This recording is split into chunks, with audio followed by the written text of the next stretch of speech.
Jadi sampai hari ini terutama kan ini daerah terisolir lah, jadi jarang sekali yang sampai ngelihat ke sini dari dinas dari mana. Nah inilah yang jadi problem petani ini, pemasaran. Karena sekarang modal aja misalkan 10 juta, 1 juta juga belum tentu kembali gitu. Inilah jadi masalah para petani ini. Ya mungkin mudah-mudahan ya, saya sendiri berharap dengan adanya kelompok ini ada semacam bantuan lah dari pihak pemerintah. Sangat-sangat berharap. Sampai hari ini belum ada, belum pernah. Belum pernah sama sekali Pak ya? Belum pernah. Atau penyuluhan atau bantuan gitu ya? Belum pernah sama sekali. Belum pernah. Apalagi yang namanya penyuluhan itu nggak ada. PPA-nya sih ada di desa ini, tapi nggak pernah perhatian ke petani, nggak ada pedulinya. Jadi untuk misalkan nih Pak ya, untuk tomat lah ini tanam dari awal semai atau persiapan lahan itu sampai panen itu perlu berapa waktu, berapa lama gitu? Kalau tomat ini sekitar 3-4 bulan. 3-4 bulan baru panen dari semai terus sampai panen itu 4 bulanan. 3 bulan sampai 4 bulan. Ya kan, terus ini kan belum tahu ya, ibaratnya gambling, ibaratnya ini berjudi gitu, belum tahu nanti ini hasilnya apakah kebayar waktu 4 bulan itu atau enggak gitu kan. Yang udah sih hancur terus, yang udah dengan karena harga sampai ada yang begini, pas mau panen harapannya awalnya gede. Pas mau panen harga Rp200, ya udah mendingan dibuang kan gitu. Daripada dijual mendingan dibuang ya, karena ongkos metiknya lagi juga nggak kebayar ya Pak ya. Sekarang kalau dikirim ke Jakarta belum ongkosnya lagi gitu kan. Jadi gini Pak, misalkan ada nih ya satu solusi gitu, mungkin ya mudah-mudahan bisa menjadi solusi gitu. Misal dengan ongkos biayanya bisa diminimalisir gitu, atau lebih rendah, yang lebih efisien gitu loh, segi harga biaya operasional, harga produksinya, terus dengan nilai jual mungkin bisa lebih ini gitu kan, lebih ada nilai jual gitunya lebih tinggi daripada pasar biasa. Bagaimana tuh Pak antusiasmenya gitu? Ya kalau petani itu gini kan, itu memang maunya begitu, modal minim rendah, penjualan kita bisa tinggi, itu ya yang diharapkan petani. Kalau sekarang kan dari kimia ini kan modal aja per pohon ini tomat ini 3.000 sampai 4.000 per pohon per ya? pohon, dari awal sampai panen tuh 4.000. Jadi kalau jatuh ke buahnya misalkan per kilo tuh berapa jatuhnya Pak modal? Ya sekarang kalau dari satu pohon bisa hasil berapa? Bisa hasil 2 sampai 3 kilo. 3 kilo. Taruhlah rata-rata 2 kilo. Kalau harga kalau modal 4.000 berarti 2 kilo 2.000 ya. Iya. Per kilo itu 2.000. Itu udah nggak ada lebihnya. Iya. Berarti kalau apalagi di bawah 2.000 ya harga. Apalagi Rp200, kemarin sampai Rp200 kan, makanya pada dibuang ya. Rupiah.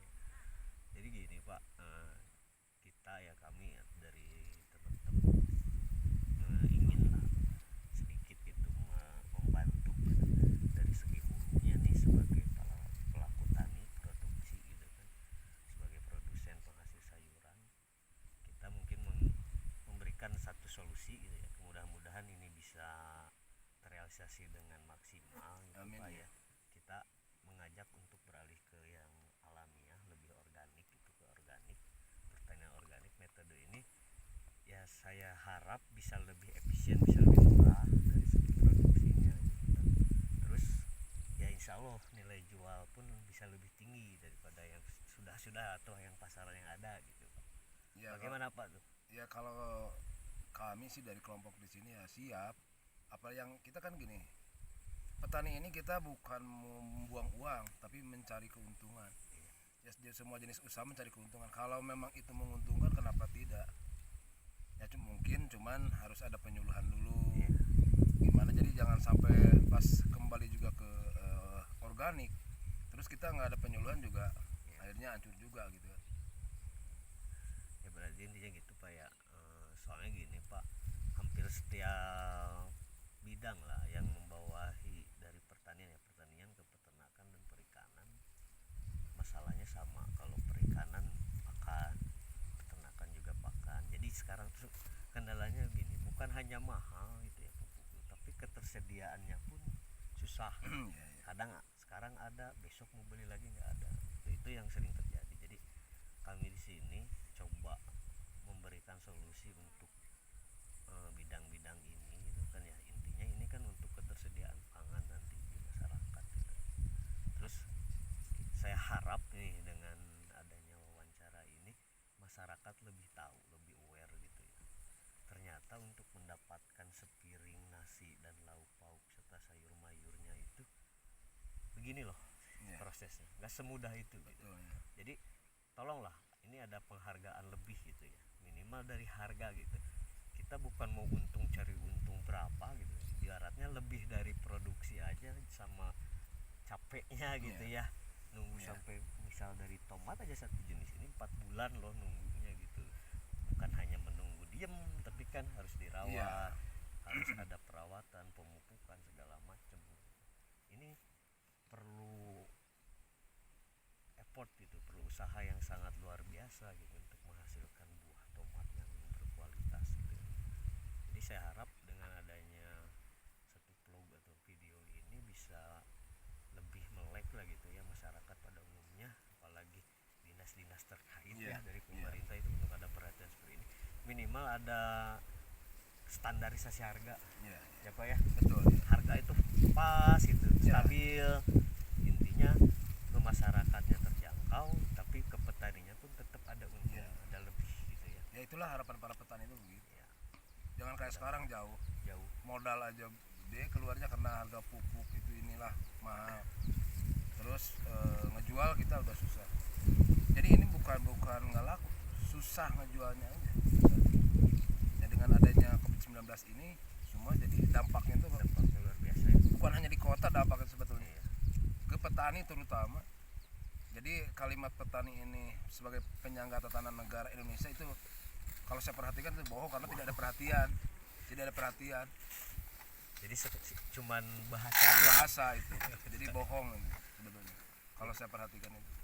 Jadi sebenarnya kan namanya penyangga ya, kalau saya artikan harfiahnya penyangga itu kan tiang, Iya, sokok gitu ya, sokok empat tiang, 4 pilar gitu ya. Kalau ininya udah udah roboh gimana? iya, Jadi ayolah kita bersinergi gitu ya, masyarakat secara keseluruhan umum gitu, lebih aware, lebih perhatian lagi terhadap para petani gitu ya. Karena pahlawan sesungguhnya ya para petani. Iya. Menurut saya. Jadi yang di sekarang yang di kelompok saya aja 370 ya, 370 petani. Hari ini belum tentu semua bisa bercocok tanam lagi. Setengahnya juga belum tentu. Karena ya bukan rugi, hancurin. Kalau rugi ada nilai kembali kan. Kalau misalkan modal 10 juta, ada ada 5 juta itu rugi. Ini nggak ada habis. sama sekali Ya, karena nggak laku. karena nggak laku. Jadi Karena nggak bukan harga murah tapi nggak laku. Nggak laku.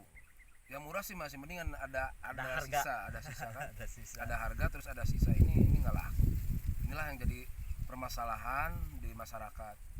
Modal gede sekarang tani hancur karena nggak laku. Terima kasih Pak ya. Ya sama-sama Sekian. sama-sama ya.